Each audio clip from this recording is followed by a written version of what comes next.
Hey guys, अस्सलाम वालेकुम। कैसे हैं आप? उम्मीद है कि बिल्कुल ठीक ठाक होंगे और खैरियत से होंगे। Welcome back to another video of HTML और CSS सीरीज़। अच्छा जी, तो हम जो है वो 5 क्लासेस ले चुके हैं और आज हम 6th क्लास पढ़ने जा रहे हैं। और जिन्होंने मेरी क्लासेस पिछली नहीं देखी HTML और CSS की, तो वो जाके देख लें, क्योंकि हम HTML की जस्ट 10 क्लासेस लेंगे जिसमें जितने भी इम्पोर्टेंट टैग्स हैं हम उनको कवर करते जाएंगे। उसके बाद हमारी CSS स्टार्ट होगी and then we will go towards Node.js। ठीक है, क्योंकि हमारा मेन टास्क जो है वो Node.js पढ़ना है।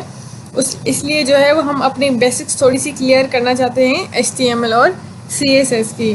ठीक है, तो अच्छा, 6th क्लास है आज हम पढ़ने जा रहे हैं HTML और CSS के टैग्स।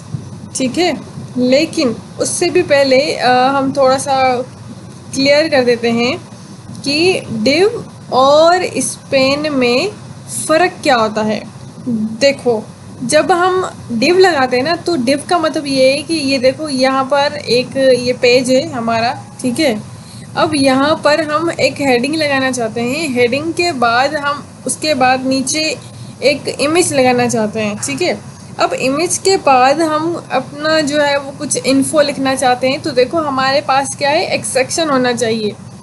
हमारे पास ये वाला पार्ट पैराग्राफ का होना चाहिए, ये वाला पार्ट जो है वो किसी इमेज का होना चाहिए अगर हम डालना चाहें, और नीचे वाला पार्ट जो है वो उसमें हम चाहते हैं कि हम उसमें कुछ अपनी इन्फो वगैरह लिखें। लेकिन आप लोग यहाँ पर ये भी चीज़ देखें कि यहाँ पर हमने इनके सेक्शंस बनाने हैं। हम ऐसे ही डायरेक्ट तो जो है वो नहीं लिख सकते ना, पैराग्राफ लिख दिया फिर, क्योंकि जब हम कभी भी एक सेक्शन लेते हैं, यानी आपने यहाँ पर एक पैराग्राफ लिया है, तो इस पैराग्राफ में आपने इसको जो है वो कलर भी देना है, इसकी आप विड्थ भी सेट करोगी, आप इसकी हाइट भी सेट करोगी, आप इसको थोड़ा सा स्टाइल करने की कोशिश करोगी। अगर आप इसको स्टाइल नहीं करने की कोशिश करोगी, या अगर करना भी चाहोगी और डिव का टैग यूज़ नहीं करोगी, तो वो स्टाइलिंग आपकी इस पूरे पेज पे आ जाएगी, जो कि आप नहीं चाहते। आप चाहते हो कि जस्ट वो स्टाइलिंग मेरी इस स्पेसिफिक पार्ट में आए। ठीक है, तो डिव का टैग यूज़ किया जाता है सेक्शन बनाने के लिए।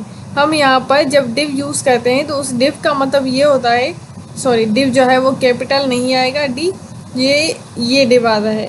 ठीक है, इसमें क्या होता है कि हम सेक्शंस को डिवाइड करते हैं। एक सेक्शन बनाया, डिव लिखा उसमें, और उसके बाद फिर हमने जब दूसरा सेक्शन लिया तो हमने उसके लिए दूसरा डिव बनाया।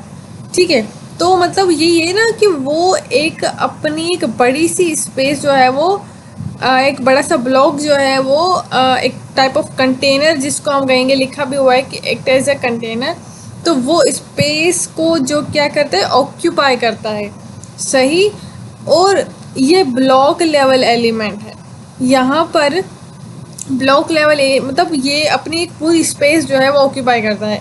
स्पेन यानी कि इनलाइन। इनलाइन ये होता है कि हम पूरी स्पेस इसको नहीं देते, इसको हम जस्ट स्पेसिफिक वो जस्ट पार्ट देते हैं कि भाई यहाँ पर तुम्हें अप्लाई होना है और तुम्हारे लिए जस्ट थोड़ी सी जगह है, इस पर आपको स्टाइलिंग करनी है, आप कर सकते हैं, अब जो करना चाहे कर सकते हैं। लेकिन हम इसको जस्ट थोड़ा सा पार्ट वो देते हैं जिसके ऊपर वो अप्लाई होता है।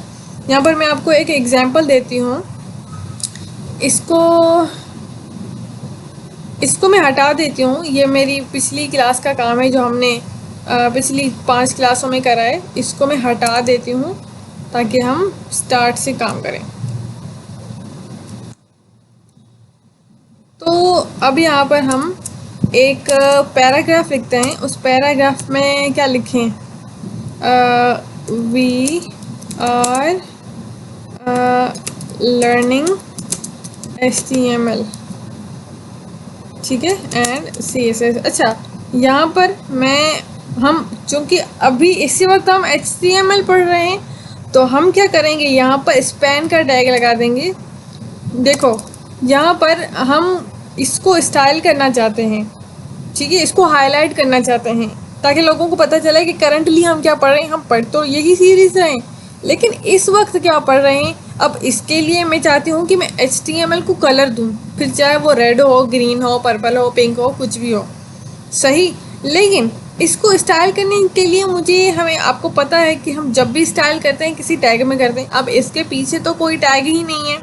अब टैग नहीं है, वो तो यहाँ पर है। अब अगर मैं पैराग्राफ को टैग करूँगी तो पूरा पैराग्राफ जो है ये मुझे कलर्ड में मिलेगा, लेकिन मैं तो नहीं चाहती, मैं चाहती हूँ सिर्फ HTML में मिले। तो इस स्पेसिफिक वर्ड के लिए मैं यहाँ पर क्या करूँगी, स्पैन का टैग लगाऊंगी, ठीक है। और HTML को यहाँ पर Ctrl+X करके और Ctrl+V लगा दूँगी। इस पेन में क्या करूँगी, मैं यहाँ पर स्टाइल के लिए मैंने आपको एट्रीब्यूट बताया था। अब यहाँ पर आप जो भी कलर देना चाहें, मतलब आप देना चाहते हैं कौन सा कलर दें, ग्रीन दे देते हैं, चलो ठीक है। तो जब हम इसको क्या करेंगे, रिफ्रेश, तो देखो हमारे पास HTML जो आया वो इस तरीके से आया कि हम करेंटली ये पढ़ने जा रहे हैं। तो स्पेन जो है वो एक स्पेसिफिक टर्म के लिए यूज़ किया जाता है, स्पेसिफिक छोटी सी उसको दिया जाता है जगह, ताकि आप जो है वो अगर उस पर कुछ यूज़ करना चाहें तो यू कैन ईजिली यूज़, ठीक है। और यहाँ पर अगर मैं डिव लगाऊँ तो डिव में मुझे उसको विड्थ देनी पड़ेगी, उसको हाइट देनी पड़ेगी, ताकि वो चीज़ स्पेसिफिकली वो ब्लॉक जो है वो हमारा इस तरीके से काम करे, ठीक है। तो ये हमारी हो गई डिव और स्पेन की बीच में डिफरेंस। अच्छा, IMG मैंने आपको ऑलरेडी पढ़ाया है कि IMG जो है वो एक इमेज टैग है, हमें इमेज के लिए यूज़ करना पड़ता है, ठीक है। और ये एम्प्टी टैग है। एम्प्टी टैग का मतलब ये होता है कि आप जिसको क्लोज नहीं करते, सही। और हमारे पास ये है एडएक्स वो होता है जिसमें हम लिंक्स प्रोवाइड करते हैं, ठीक है। जब भी आप कोई लिंक यूज़ करना चाहिए, जाहिर सी बात है आप कोई भी वेब पेज बनाएंगे, ऐसा तो पॉसिबल नहीं है ना कि आप उसमें डिव यूज़ ना करें, स्पेन यूज़ ना करें, इमेज यूज़ ना करें, एंकर टैग यूज़ ना करें, ठीक है। ऐसा कोई पेज नहीं होगा जितना यूज़ ना करें, और ये चीज़ें बहुत इंपॉर्टेंट है। अच्छा, अब हम देखते हैं कि हमारे पास नेक्स्ट टॉपिक क्या है। कहते हैं लिस्ट टैग्स की। आपको पता चल गया होगा कि लिस्ट टैग्स जो है वो क्या हो सकते हैं। लिस्ट बनाने के लिए जब आप टैग्स यूज़ करते हैं तो आप लिस्ट टैग्स का यूज़ करते हैं, सिंपल। तो अब लिस्ट टैग्स होते कौन कौन से टाइप के हैं, 3 टाइप के होते हैं, ठीक है। कौन कौन से, एक ऑर्डर्ड लिस्ट, OL, सही है। थर्ड है UL, अनऑर्डर्ड लिस्ट। और हमारे पास थर्ड आते हैं डेफिनेशन लिस्ट, ठीक है। अब ये जो ऑर्डर्ड लिस्ट है ना, इस ऑर्डर्ड लिस्ट में क्या होता है कि आप जब भी लिस्ट बनाते हो तो आपके पास एट्रीब्यूट जब स्टाइल करते हो ना, तो आपके पास ऑप्शंस वो आते हैं जिसमें आपके पास ये ऑप्शन आते हैं कि आप 1-2 में लिखना चाहते हो, आप ABC में लिखना चाहते हैं, आप कैपिटल ABC में लिस्ट लिखना चाहते हैं, यानी कि नंबरिंग की बात हो रही है यहाँ पर, या 1 2 3 देना चाहते हैं, ठीक है। और UL में क्या होता है, आपसे ये पूछा जाता है कि अगर आप लिस्ट बना रहे हो तो आपको क्या बुलेट पॉइंट्स में चाहिए इस तरीके से, या फिर आपको स्क्वायर में चाहिए, ठीक है। ये आपको बाद में फिर बताना भी होता है, स्क्वायर में चाहिए, मुझे तो आ भी नहीं दे यहाँ पर, खैर छोड़ो, ड्राइंग वैसे बुरी है। तो जो है वो क्या करेंगे हम, उस हिसाब से वो चीज़ सिलेक्ट होगी। डेफिनेशन लिस्ट में मैं आपको आगे बताती हूँ, पहले मैं आपको ऑर्डर्ड लिस्ट के बारे में बताऊँगी। तो हमारे पास यहाँ पर सबसे पहले तो ऑर्डर्ड लिस्ट जो है वो देखते हैं हम, ठीक है। उसके लिए OL का टैग लेंगे। अब यहाँ पर मैं फॉर एग्ज़ाम्पल यहाँ पर मैं फ्रूट्स की एक लिस्ट बनाती हूँ, मैंगो, ऑरेंज, एप्पल, ठीक है। अब अगर तो मैं आपको दिखाऊं तो देखो ये मेरे पास लिस्ट की फॉर्म में नहीं आया, ठीक है। मैंगो ऑरेंज जैसे सिंपल हम एक पैराग्राफ लिखते हैं वैसे ही आया, ठीक है।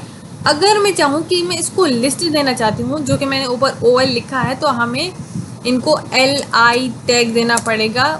LI का मतलब होता है लिस्ट, ठीक है।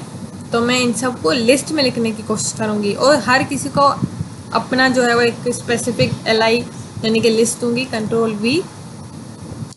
और मैं चाहती हूँ कि LI के अंदर फिर से हम ऑरेंज लिखें, और यहाँ पर भी LI में एप्पल। मैं जितने भी जो है वो यूज़ करना चाहूँ अपने लिस्ट में फ्रूट्स, तो मैं उतने ही लिख सकती हूँ, लेकिन शर्त ये है कि आपको सारे लिखने पड़ेंगे LI में, यानी लिस्ट टेक्स्ट में। ठीक है, ये रूल है, इसको इस तरीके से लिखना होता है। अगर मैं आपको दोबारा चेक करके दिखाऊं तो देखो हमारे पास लिस्ट की फॉर्म में आ गया 1 2 3। अब देखो यहाँ पर लिखा है 1 2 3। मैं चाहती हूँ कि मुझे ABC में लिस्ट चाहिए, मुझे 1 2 नहीं चाहिए। मैं क्या करूँगी, ऑर्डर्ड लिस्ट पे जाके इसको एट्रीब्यूट दूंगी स्टाइल का, स्टाइल, ठीक है।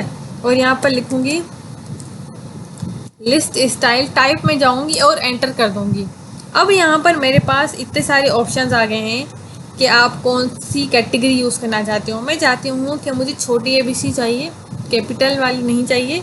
स्मॉल में लिखना चाहूँगी तो मेरे पास लोअर अल्फ़ा आ जाएगा। लोअर अल्फ़ाबेट का मतलब ये है कि स्मॉल ABC। जब जैसे ही मैं चेक करूँगी तो मैं यहाँ पर मेरे पास ABC की फॉर्म में आ गया। अगर आपको कैपिटल में चाहिए तो आप फिर भी उसमें देखिएगा, आपके पास कैटेगरी आएंगी। आप अपर अल्फ़ा देखिएगा, ये रहा। आप चेक करिएगा और उसको थोड़ा सा याद भी कीजिए कि अपर अल्फ़ा, लोअर अल्फ़ा, रोमन, ये क्या क्या चीज़ें हैं। देखो मेरे पास अभी कैपिटल ABC में आ गया, सही। तो आपको ये चीज़ इस तरीके से ये याद रखनी है, अपर अल्फ़ा, लोअर अल्फ़ा। और यहाँ पर बहुत ज़्यादा कैटेगरी है, जैसे कि डेसिमल, स्क्वायर, आप वो भी यूज़ कर सकते हो। अब यहाँ पर हमने OL तो पढ़ा कि ऑर्डर्ड लिस्ट क्या होती है, ठीक है। अब हम देखेंगे अनऑर्डर्ड लिस्ट क्या होती है। अनऑर्डर्ड लिस्ट में आपको जो है वो डेसिमल्स मिलते हैं। अब ये तो बाय डिफ़ॉल्ट ही मिलेंगे आपको, मतलब आप कोई भी स्टाइल नहीं दोगे तो आपको विदाउट स्टाइल ही आपको ये चीज़ें मिलेंगी।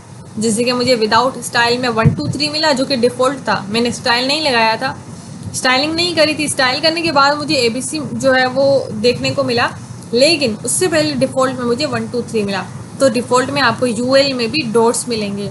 किस तरीके से मैं आपको दिखाती हूँ। यहाँ पर मैं करती हूँ, इसको सबको हटाती हूँ और यहाँ पर OL की जगह पर लिखती हूँ UL। नीचे भी इसके टैग में हमने UL लिखना है और LI तो दोनों में ही आएगा। क्यों? क्योंकि लिस्ट बना रहे हैं हम। अब जैसे मैं इसको रिफ़्रेश करूँगी तो देखो मैंगो, ऑरेंज, एप्पल, ये तीनों मुझे अनऑर्डर्ड लिस्ट में मिला। अनऑर्डर्ड लिस्ट का मतलब भी यही है कि आपके पास नंबरिंग नहीं हो, लेकिन चीज़ें आपको बुलेट पॉइंट्स में मिलें, ठीक है। तो ये वाली चीज़ आप अपने जहन में रखिएगा। अब इसमें भी आप स्टाइलिंग अगर करना चाहें तो आप कर सकते हैं। आपको स्क्वायर में मिलेगा, पहले तो आपने लिखना है स्टाइल, और स्टाइल में लिखना है आपको लिस्ट स्टाइल टाइप। और उसमें हमारे पास सर्कल है, डेसिमल है, आप स्क्वायर भी यूज़ कर सकते हैं, पर रोमन यूज़ कर सकते हैं, जो आपका दिल कर। मैं यहाँ पर अगर स्क्वायर लूँ तो फिर देखें मेरे पास ये इस तरीके से आता है, सही। आई hope you get the point कि लिस्ट टैग्स जो है वो हम इस तरीके से यूज़ करते हैं। अच्छा जी, अब मैं क्या करती हूँ, हमारे पास ये जो डेफिनेशन लिस्ट है वो किस तरीके से काम करती है। देखो जो डेफिनेशन लिस्ट है ना, यानी कि जिसको हम DL कहते हैं, DL का मतलब ये होता है डेफिनेशन लिस्ट। अब उसमें भी क्या होता है कि दो और टैग्स आते हैं। कौन से? DT, ठीक है, इसको हम कहते हैं डेफिनेशन टर्म। और हमारे पास दूसरा आता है D डेफिनेशन डेटा, ठीक है। अब यहाँ पर डेफिनेशन टर्म और डेफिनेशन डेटा में डिफरेंस क्या है वो देखते हैं अभी। अब यहाँ पर क्या है कि यहाँ पर अगर मैं एक डेफिनेशन का मतलब HTML लिखती हूँ, हेडिंग लिखती हूँ, आपको मैं हेडिंग वाली उसमें समझाती हूँ कि ठीक से समझ आएगी। यहाँ पर मैं HTML लिख रही हूँ, तो HTML क्या होता है उसकी डेफिनेशन हम क्या करते हैं, यहाँ लिखते हैं, राइट।